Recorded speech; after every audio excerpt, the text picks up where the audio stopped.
Baik, shalom, selamat pagi. Encik, perkenalkan nama saya Justina Babugao dengan NIM 2214 2012 Kelas A5 Keperawatan Semester 4 Fakultas Keperawatan Prodi Ilmu Keperawatan Kampus UPI Universitas Pembangunan Indonesia Manado. Mata kuliah Keperawatan Kesehatan Reproduksi dengan dosen pengampu nurse Iker Airopa Naskep MS. Saya membuat video ini untuk memenuhi tugas saya, yaitu tentang bagaimana pencegahan dan penanganan diabetes mellitus dan hipermesis gravidarum pada ibu hamil.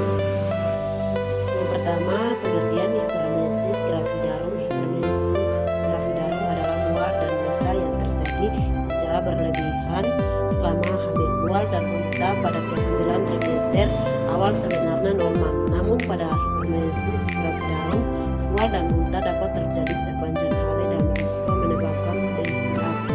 Tidak hanya dehidrasi, hipermesis gravidarum dapat menyebabkan ibu hamil mengalami gangguan elektrolit dan penurunan berat badan. Kondisi ini perlu segera ditangani untuk mencegah terjadinya gangguan kesehatan pada ibu hamil dan janinnya. Selanjutnya, penyebab hipermesis gravidarum. Penyebab hipermesis gravidarum belum diketahui secara pasti, namun kondisi ini sering dengan tingginya kadar hormon dalam darah. Ada beberapa kondisi yang membuat ibu hamil lebih berisiko mengalami hipermesis gravidarum, yaitu yang pertama, baru pertama kali mengandung, yang kedua mengandung anak kembar, yang ketiga menderita obesitas, yang keempat memiliki keluarga yang pernah mengalami hipermesis gravidarum, yang kelima mengalami hamil. Selanjutnya, gejala hipermesis gravidarum. Gejala utama hipermesis gravidarum adalah mual dan muntah saat hamil yang bisa terjadi hingga lebih dari 3-4 kali sehari. Kondisi ini bisa sampai mengakibatkan hilang nafsu makan dan penurunan berat badan. Muntah yang berlebihan juga dapat menyebabkan ibu hamil mengalami pusing, lemas, dan berdehidrasi. Selain mual dan muntah secara berlebihan, penderita hipermesis gravidarum juga dapat mengalami gejala tambahan berupa yang pertama sakit kepala, yang kedua produksi air liur berlebihan, yang ketiga jantung berdebar. Gejala hipermesis gravidarum biasanya muncul di usia kehamilan 4-6 minggu dan mual bereda pada usia kehamilan 14-20 minggu. Selanjutnya, kapan harus ke dokter? Ibu hamil dianjurkan untuk menjalani pemeriksaan kehamilan secara rutin ke dokter kandungan sejak awal kehamilan. Yang pertama, usia kehamilan 4-28 minggu satu kali 31 bulan. Yang kedua, usia kehamilan 28-36 minggu satu kali 30 minggu. Tiga, usia kehamilan 36-40 minggu satu kali 31 minggu.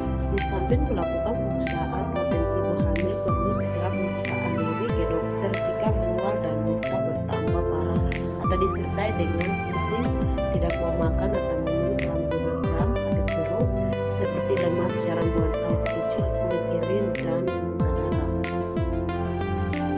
Selanjutnya, diagnosis hipermesis gravidarum. Dalam mendiagnosis hipermesis gravidarum, dokter akan menanyakan gejala dan pemeriksaan riwayat kesehatan ibu hamil dan keluarganya.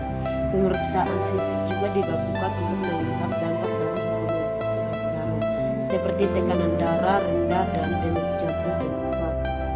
Selanjutnya, pengobatan hipermesis gravidarum bertujuan untuk menghentikan mual dan muntah, mengganti cairan dan elektrolit yang hilang akibat muntah berlebihan, memenuhi kebutuhan nutrisi, dan mengembangkan nafsu makan. Beberapa obat yang dapat diberikan oleh dokter adalah satu, obat anti mual seperti Prometin, yang kedua vitamin B1 atau tiamin.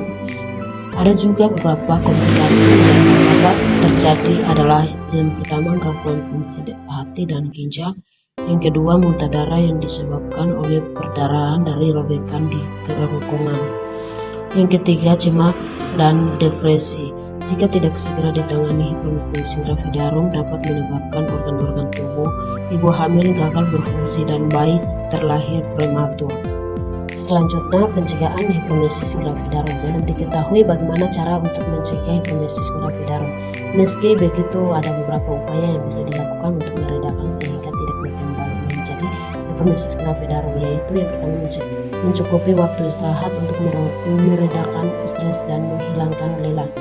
Yang kedua, mengonsumsi makanan tinggi protein, rendah lemak, dan bertekstur halus agar mudah ditelan dan dicerna. Yang ketiga, mengonsumsi makanan dalam porsi kecil tetapi sering serta menghindari makanan berminyak pedas atau berbau tajam yang dapat memicu rasa buah. Yang berikut, memperbanyak minum air putih untuk mencegah dehidrasi. Selanjutnya, menjaga kesehatan kehamilan selama trimester pertama juga penting dilakukan untuk mencegah hipermesis gravidarum. Salah satunya adalah dengan menjalani pemeriksaan kehamilan secara rutin. Selanjutnya, pemeriksaan kehamilan umumnya dilakukan sejak usia kehamilan 4 minggu untuk memantau perkembangan janin yang mendeteksi dini bila ada kelainan yang mungkin terjadi pada janin. Baik, akhir dari presentasi saya cek teman-teman atau adik-adik yang barusan saya SMK atau SMA, mari bergabung bersama kami di kampus kami UPI Universitas Pembangunan Indonesia Manado. Ada beberapa jurusan terdiri dari 6 fakultas, yaitu yang pertama Fakultas Keperawatan, yang kedua Fakultas Pertanian, yang ketiga Fakultas Ilmu Sosial dan Ilmu Politik, yang keempat Fakultas Hukum, yang kelima Fakultas Teknik, dan yang keenam Fakultas Sastra. Sekian dan terima kasih. Shalom.